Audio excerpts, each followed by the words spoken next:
Bismillahirrahmanirrahim. Assalamualaikum warahmatullahi wabarakatuh. Pada kesempatan kali ini, kami akan menyampaikan mengenai modul ke-7 praktikum anatomi fisiologi manusia, yaitu sistem respirasi. Sebelum kita memulai presentasi hari ini, izinkan saya memperkenalkan diri terlebih dahulu, yaitu Citra Lestari, Devian Rais Habibi, Sofi Zakiah Nadila, Afila Mela Kustiman, Rahmalia Putri, Risma Efitriani, dan Vera Shivani.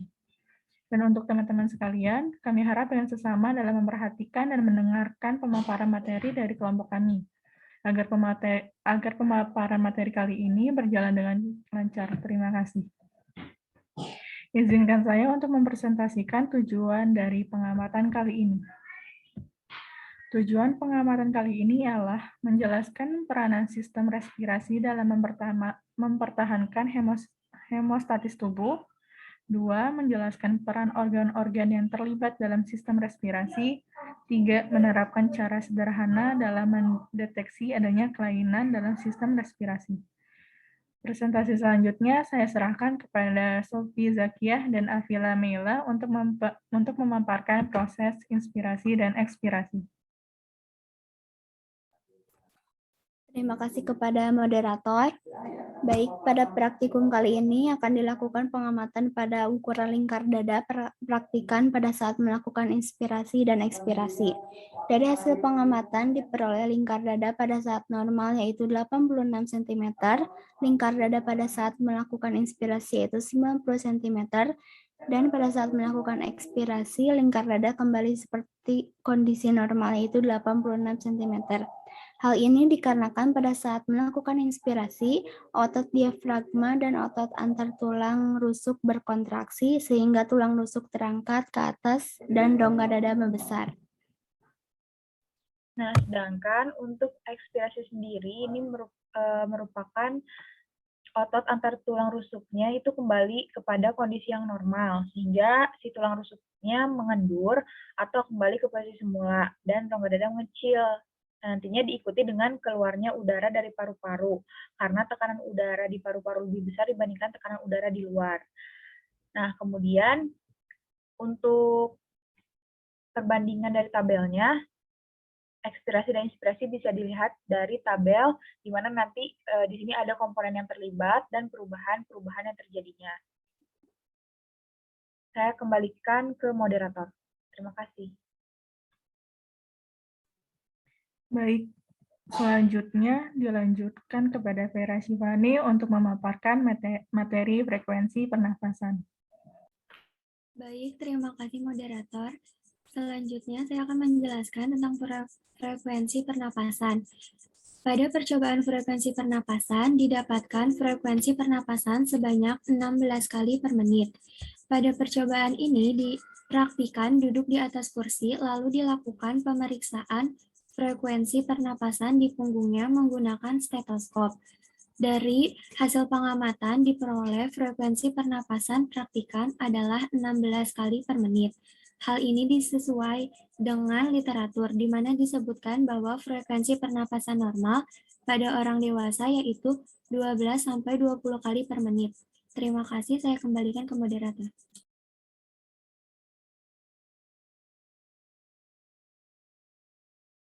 Selanjutnya, saya persilahkan kepada Putri untuk memaparkan materi mengenai volume paru-paru. Baik, terima kasih kepada moderator.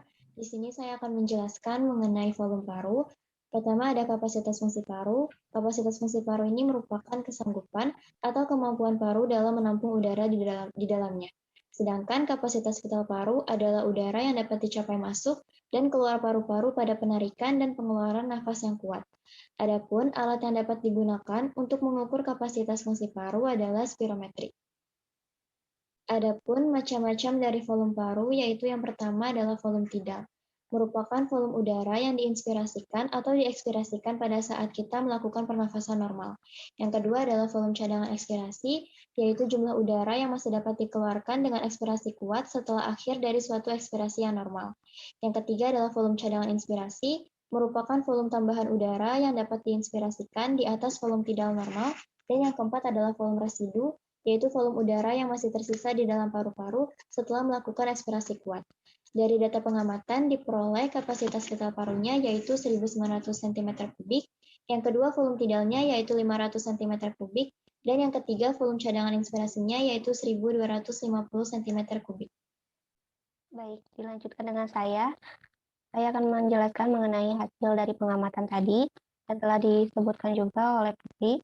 Hasil pengamatan pada volume tidal ada 500 cm3, kapasitas vital 1.900 cm3, dan juga ada volume ekspirasi cadangannya, yaitu 1.250 cm3.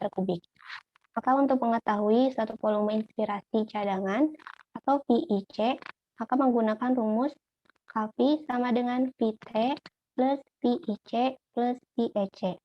Ataupun karena yang dicari adalah volume inspirasi cadangan, maka dengan rumus VIC sama dengan Kv dikurangi Vt plus VEC. Dan hasilnya adalah 1.900 dikurangi 500 ditambah 1.250 dengan hasil 150 cm3. Dan diperoleh satu perbandingan Vt banding VEC dan banding VIC sama dengan 10:25 banding 3. Jika pada literatur perbandingan adalah 1:2 banding 6. Maka dapat diartikan perbandingan yang dihasilkan tidak normal. Hal ini dapat disebabkan oleh beberapa faktor. Selanjutnya adalah ada faktor penyebab nilai perbandingan yang tidak normal, yaitu ada faktor membran, di mana adanya ketebalan membran dan keluasan membran. Adapun juga faktor darah, yaitu suatu volume gas yang terikat pada hemoglobin. Lalu selain pada faktor kemungkinan juga disebabkan terdapatnya suatu gangguan pernapasan atau penyakit pada pernapasan. Adapun juga faktor-faktor penurunan kapasitas fungsi paru, yaitu untuk faktor internalnya ada umur, jenis kelamin, riwayat penyakit, dan status gizi. Untuk faktor eksternalnya, kebiasaan merokok, dan kebiasaan olahraga. Selanjutnya, di sini ada juga beberapa kondisi yang dapat diperiksa dengan menggunakan spirometri, yaitu penyakit paru obstruktif kronis atau PPOK, yang dimana penyakit paru akibat peradangan kronis yang menyebabkan aliran udara di paru-paru terhambat. Ada juga asma, yaitu jenis penyakit kronis akibat peradangan dan penyempitan saluran napas yang menimbulkan sesak napas dan batuk. Lalu ada fibrosis kistik, di mana kondisi genetik ketika paru-paru dan sistem pencernaan tersumbat oleh lendir. Adapun fibrosis paru, yaitu terjadi saat jaringan paru rusak dan terbentuk jaringan parut pada jaringan paru. Terima kasih, saya kembalikan kepada moderator. Baik, terima kasih kepada Devian dan Risma. Saya persilakan untuk memaparkan kesimpulan dari presentasi kali ini. Baik, terima kasih kepada moderator. Setelah kita mengetahui data pengamatan serta pembahasan dari praktikum sistem respirasi ini, maka dapat disimpulkan bahwa organ-organ yang menyusun sistem pernapasan adalah rongga hidung, faring, laring, trakea, bronkus, bronkiolus, dan paru-paru. Dan proses inspirasi merupakan proses berkontraksinya otot antar tulang rusuk sehingga rongga dada membesar. Akibatnya, tekanan dalam rongga dada menjadi lebih kecil daripada tekanan di luar, sehingga udara luar yang kaya oksigen akan masuk. Dan proses ekskresi merupakan proses relaksasi atau kembalinya otot antar tulang rusuk ke posisi semula, yang diikuti oleh turunnya tulang rusuk sehingga rongga dada menjadi kecil. Akibatnya, tekanan di dalam rongga dada menjadi lebih besar daripada tekanan luar, sehingga udara dalam rongga dada yang kaya karbon dioksida keluar. Dan berdasarkan hasil pengamatan, didapatkan hasil perbandingan nilai Vt banding VEC banding VIC, yaitu 10:25:3.